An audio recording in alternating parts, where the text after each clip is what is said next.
Ya, saya mau mengajak Bapak Ibu Saudara untuk kita bacakan firman Tuhan ini secara responsorial. Kaum laki-laki, bacakan bersama-sama dengan saya ayat yang ganjil. Kaum perempuan, bacakan ayat yang genap. Kalau sudah menemukan, silakan katakan amin. Judul dari firman Tuhan ini, orang kaya yang bodoh. Mari kaum laki-laki kita bacakan ayat 13, 1, 2, 3. Seorang dari orang banyak itu berkata kepada Yesus, "Guru, katakanlah kepada saudaraku supaya ia berbagi warisan dengan aku."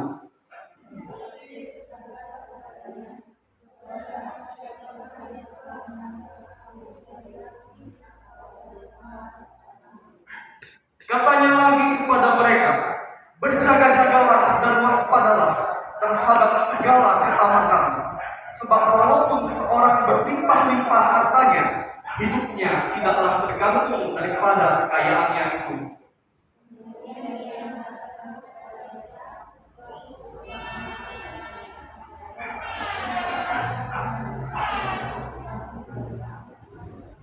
Ayat 17, ia bertanya dalam hatinya, "Apakah yang harus aku perbuat?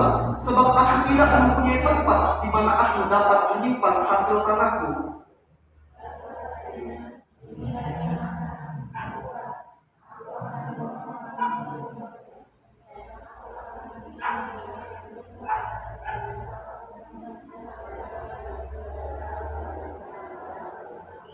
Sesudah itu aku akan berkata kepada jiwaku, "Jiwaku, ada padamu banyak barang tertimbun untuk bertahun-tahun lamanya. Beristirahatlah, makanlah, minumlah, dan bersenang-senanglah."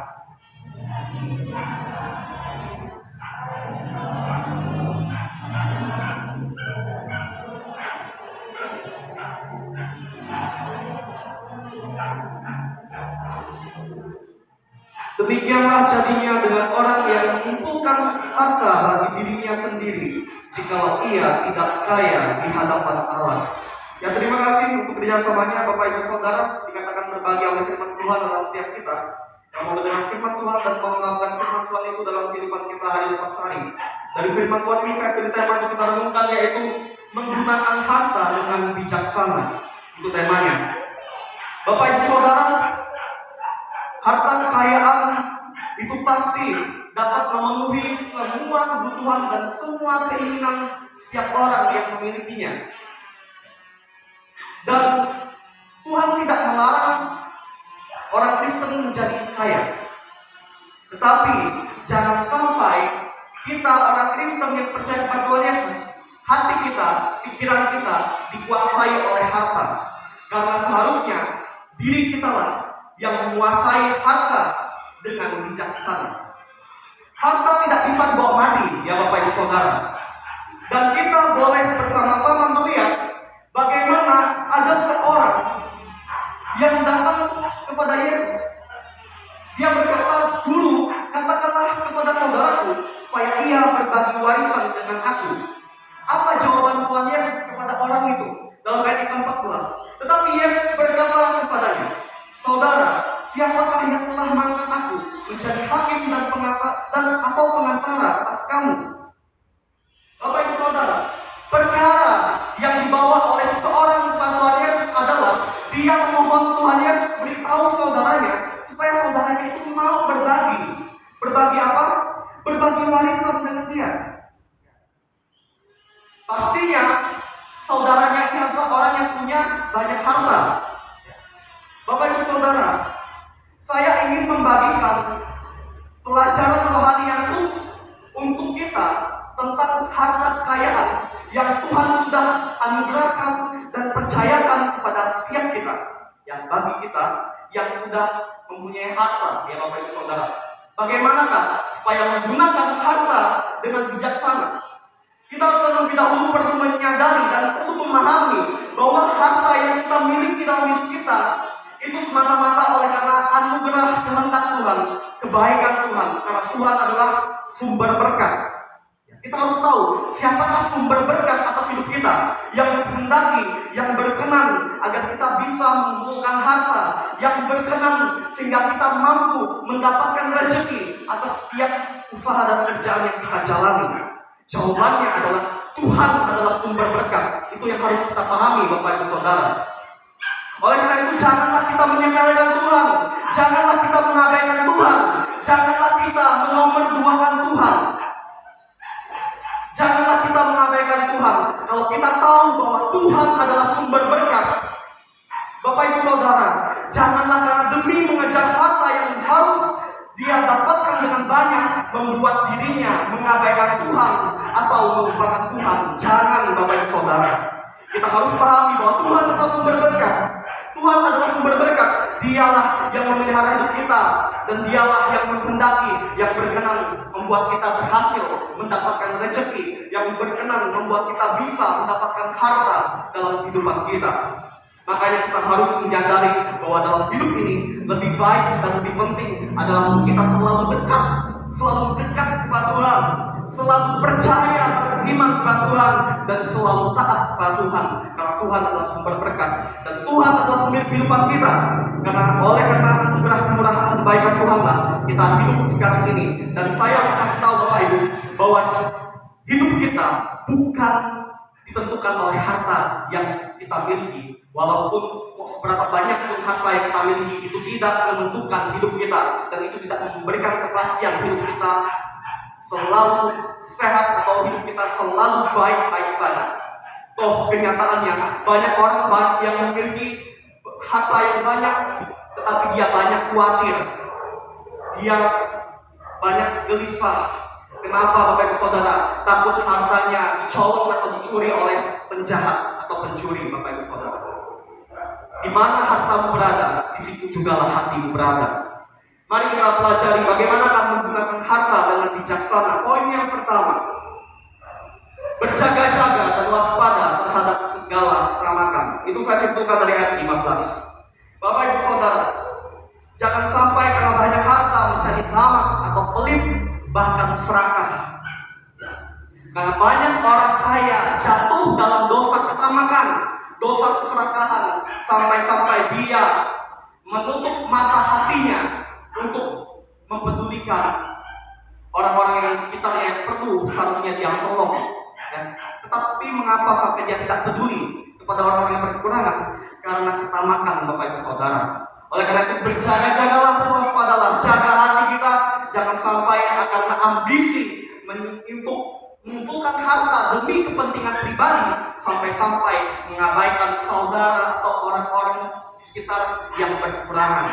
Nah, itu saya simpulkan dari ayat 15, karena ini adalah pengajaran Tuhan Yesus. Kemudian poin yang kedua, tidak mengumpulkan harta bagi dirinya sendiri. Itu saya simpulkan dari ayat 21a, Bapak Ibu Saudara. Orang mengumpulkan harta demi untuk kelangsungan hidupnya, tetapi banyak orang salah mengelola keuangannya atau hartanya. Mengapa? Karena dia lebih fokus menggunakan hartanya untuk keuntungan pribadi, untuk keuntungan dirinya sendiri. Bahkan ada orang yang demi mendapatkan banyak uang sampai menipu, berbohong. Ya Bapak Ibu Saudara. Bahkan berlaku tidak adil alias curang dalam hal apapun yang bisa mendatangkan keuntungan uang bagi dirinya. Makanya Bapak Ibu Saudara, firman Tuhan ada yang mengatakan bahwa akar dari segala kejahatan adalah cinta uang. Karena terlalu cinta uang sampai mengabaikan nilai-nilai kebaikan, sampai mengabaikan kepedulian sosial. Karena apa? Karena ambisi pribadi mengumpulkan banyak harta hanya untuk kepentingan dirinya sendiri, hanya untuk keuntungan dirinya sendiri, Bapak Ibu Saudara. Ini